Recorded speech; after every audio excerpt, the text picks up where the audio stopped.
Para poder continuar con estos mensajes, me ha parecido bien que nos tomemos esta reunión para explicar en forma un poco más clara acerca del espíritu, el alma y el cuerpo. Hemos estado hablando acerca de la carne, pero es necesario que comprendamos cada una de las partes del ser humano, su espíritu, su alma y su cuerpo. En la actualidad, la mayoría de la gente piensa que el hombre consta solo de dos partes, el alma y el cuerpo, donde el alma es la parte psicológica e invisible que se encuentra dentro del hombre, y el cuerpo, la parte externa y visible. Este concepto, aunque tenga algo de base, es bastante pobre e inexacto. Aparte de la revelación que Dios da, ninguna idea que provenga de este mundo es confiable. Es cierto que el cuerpo es el cascarón del hombre, pero el alma y el espíritu nunca se confunden en la Biblia. Además de ser términos diferentes, el alma y el espíritu son realmente dos sustancias diferentes. La palabra de Dios no divide al hombre en dos partes, sino en tres. En 1 de Tesalonicenses 5:23 dice: «Y el mismo Dios de paz os santifique por completo, y vuestro espíritu, y vuestra alma, y vuestro cuerpo sean guardados perfectos». Este versículo claramente divide a la persona en tres partes: el espíritu, el alma y el cuerpo. El apóstol Pablo afirma que el ser de los creyentes ha de ser santificado por completo. ¿A qué se refería con esto? Dijo que el espíritu, el alma y el cuerpo deben ser preservados. Este versículo también presenta una clara distinción entre el espíritu y el alma. Puesto que Dios dijo esto, podemos ver que existe una diferencia entre el espíritu y el alma del hombre, por lo cual podemos concluir que el hombre está compuesto de tres partes. ¿Por qué es importante distinguir entre el espíritu y el alma?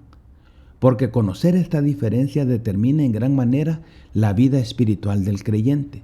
Si los creyentes no saben hasta dónde llega su espíritu, ¿cómo podrán entender la vida espiritual? Y si no entienden la vida espiritual, ¿cómo van a creer en ella? No crecen debido a que descuidan o desconocen la diferencia que hay entre el espíritu y el alma. Y muchas veces creen que algo del alma es espiritual.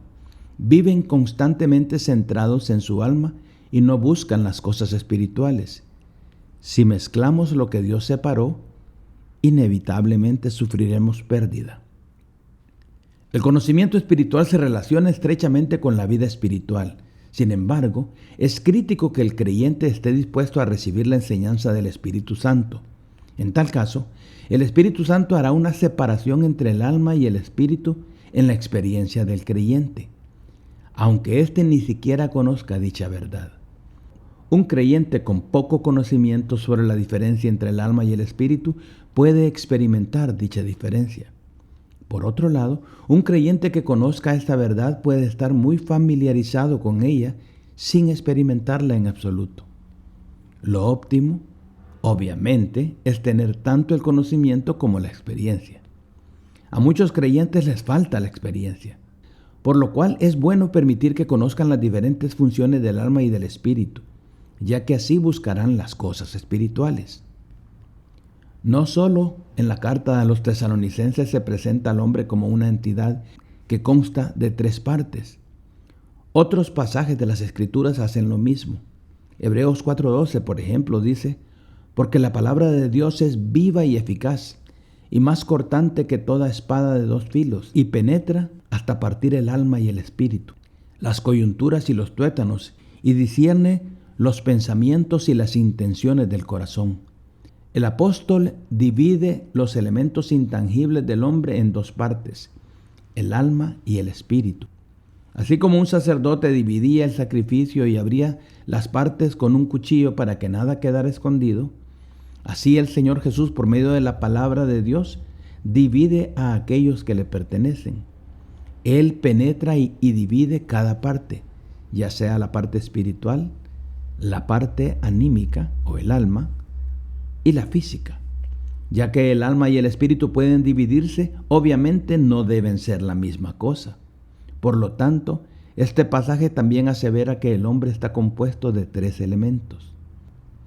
Debido a que muchas versiones de la Biblia que comúnmente usamos no hacen una diferenciación estricta de las palabras espíritu y alma, a los lectores les es difícil determinar dicha diferencia solo basándose en las Escrituras. Al traducir la Biblia, debemos mantener la diferencia de estos vocablos. Ya que Dios utilizó dos términos diferentes para el espíritu y el alma, nosotros no debemos confundirlos. Génesis 2:7 dice: Entonces Jehová Dios formó al hombre del polvo de la tierra y sopló en su nariz aliento de vida, y fue el hombre un alma viviente. Primero Dios creó la figura de un hombre con el polvo de la tierra y luego sopló en su nariz aliento de vida. Cuando el aliento de vida entró en contacto con el cuerpo, se produjo el alma. El alma es el resultado de la unión del cuerpo del hombre y su espíritu. Por eso es que la Biblia llama al hombre un alma viviente. El aliento de vida es el espíritu del hombre y sustenta su vida. El Señor Jesús nos dice que el espíritu es el que da vida. Juan 6:63. El aliento de vida viene del Creador. Sin embargo, no debemos confundir este espíritu o aliento de vida con el Espíritu Santo. El Espíritu Santo y el espíritu humano son dos entidades diferentes. Romanos 8, verso 16 nos muestra que el espíritu del hombre es diferente al Espíritu Santo. El Espíritu mismo da testimonio juntamente con nuestro espíritu de que somos hijos de Dios. La palabra vida en la expresión el aliento de vida es chai y es plural, lo cual indica que el aliento de Dios produce dos vidas, una espiritual y una psicológica o anímica. Esto significa que cuando el aliento vital de Dios entró en el cuerpo humano, vino a ser el espíritu. Del mismo modo, cuando este espíritu se fusionó con el cuerpo, se produjo el alma. Este es el origen de las dos vidas que llevamos dentro, la vida espiritual y la vida anímica. Pero debemos hacer una distinción. El espíritu no es la vida de Dios depositada en el hombre, sino simplemente el soplo vital del Omnipotente. El espíritu que el hombre recibió en el principio no es la vida de Dios que recibe cuando es regenerado. La vida que recibimos cuando fuimos regenerados es la propia vida de Dios. Es la vida representada por el árbol de la vida. El espíritu del hombre es eterno, pero no posee la vida eterna. Y el Señor Dios formó al hombre del polvo de la tierra. Esto se refiere al cuerpo del hombre. Y sopló en su nariz el aliento de vida. Esto indica que el espíritu del hombre procede de Dios. Así, este hombre vino a ser un alma viviente. Cuando el espíritu infundió vida al cuerpo, el hombre llegó a ser un alma viviente, una persona viva, consciente de sí misma. Según este versículo, el hombre fue creado con dos elementos independientes, el espíritu y el cuerpo. El cuerpo estaba inerte, pero cuando se encontró con el espíritu de vida se produjo una tercera entidad, el alma. Sin el espíritu, el cuerpo está muerto.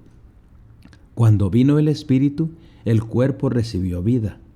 Cuando el espíritu está en el cuerpo se produce algo orgánico, a lo cual llamamos el alma.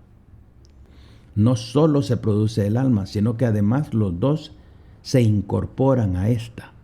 En otras palabras, el alma y el cuerpo quedan plenamente unidos al espíritu, y este y el cuerpo quedan incorporados al alma.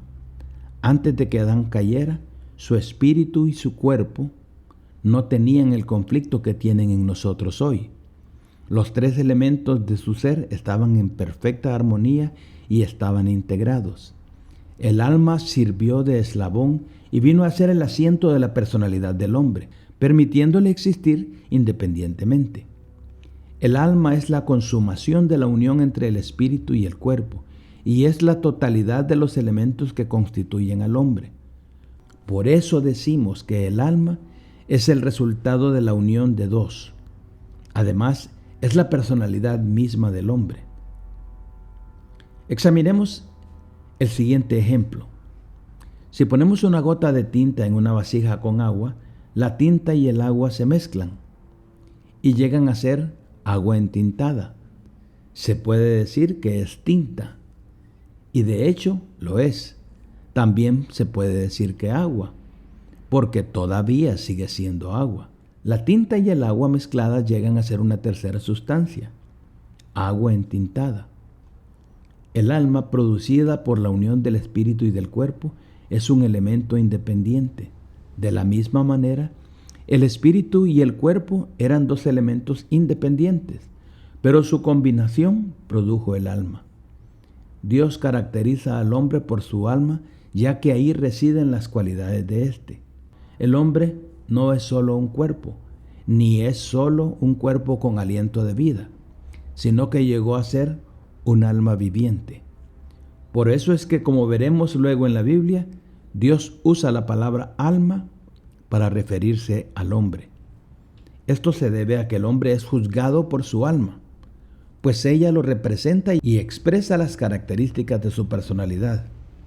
El alma es el órgano con el que se expresa su libre albedrío, y tanto el espíritu como el cuerpo están incorporados a ella. Si el alma decide obedecer a Dios, puede hacer que el espíritu sea el amo de todas las cosas, según lo dispuso Dios. Pero también puede hacer a un lado al espíritu y tomar como amo la parte que quiera. El espíritu, el alma y el cuerpo se pueden comparar con una bombilla eléctrica, en la cual están la electricidad, el filamento y la luz. El cuerpo es el filamento, el espíritu es la electricidad y el alma es la luz. La electricidad es la fuente que produce la luz. El filamento es el material físico que conduce la electricidad para que la luz sea emitida. Cuando el espíritu y el cuerpo se combinan, se produce el alma. El alma lleva consigo las características de la combinación del espíritu y el cuerpo, y es el producto de la unión de ambos. El espíritu es la fuerza motriz del alma, mientras que el cuerpo es el medio por el cual ella se expresa. Así como la electricidad es la fuente de la luz, y el filamento es el medio en el que la luz brilla. Puesto que estamos unidos al Señor resucitado, todo nuestro ser puede ser controlado, porque no estamos unidos al primer hombre, Adán, que es un alma viviente, sino al postrer Adán, quien es el espíritu vivificante. ¿Cuáles son las funciones del espíritu, el alma y el cuerpo? Con el cuerpo uno puede conocer el mundo físico, con el alma se puede conocer a sí mismo, y con el espíritu puede conocer a Dios. El cuerpo tiene 5 órganos, correspondientes a los 5 sentidos, que le permiten al hombre comunicarse con el mundo físico. Es el medio por el cual nos relacionamos con nuestro entorno e interactuamos con él. En el alma se halla el intelecto, el cual hace posible que el hombre exista independientemente. El asiento de los afectos genera sentimientos hacia otros seres humanos o hacia los objetos. Los afectos se originan en los sentidos. Todo esto es parte del hombre, constituye su personalidad y le faculta para estar consciente de sí mismo. El espíritu es la parte con la cual el hombre se comunica con Dios y con la cual lo adora, le sirve y mantiene su relación con Él. En el espíritu, el hombre está consciente de Dios. Por consiguiente, Dios mora en su espíritu. El yo se halla en el alma y los sentidos son parte del cuerpo. En el alma convergen el espíritu y el cuerpo. El hombre se comunica con el espíritu de Dios y con la esfera espiritual por medio del espíritu. Y por éste recibe y expresa el poder y la vida que se hallan en dicha esfera. Por medio de su cuerpo se comunica con el mundo exterior e interactúa con él. El alma se halla entre estos dos mundos y pertenece a ambos. Por un lado, se comunica con la esfera espiritual por medio del espíritu, y por otro, se comunica con el mundo físico por medio del cuerpo. El alma tiene el poder de tomar decisiones con respecto a las cosas que la rodean. Puede acogerlas o rechazarlas. El espíritu no puede controlar el cuerpo directamente. Requiere un medio. Ese medio es el alma. El espíritu puede gobernar el cuerpo por medio del alma y sujetarlo bajo el poder de Dios. Por su parte, el cuerpo también puede inducir al espíritu por medio del alma a amar al mundo. De los tres elementos del hombre, el espíritu es el que se une a Dios y es el más elevado. El cuerpo está en contacto con el mundo material y es el más inferior. Entre estos dos se halla el alma, la cual toma la naturaleza de los otros dos. Como tal, llega a ser el eslabón que los une. Por medio del alma, las otras dos partes pueden comunicarse y actuar en conjunto. La función del alma es mantener al espíritu y al cuerpo en su debido orden, para que no pierdan su relación. De esta manera, el cuerpo, que es más superficial, se someterá al espíritu,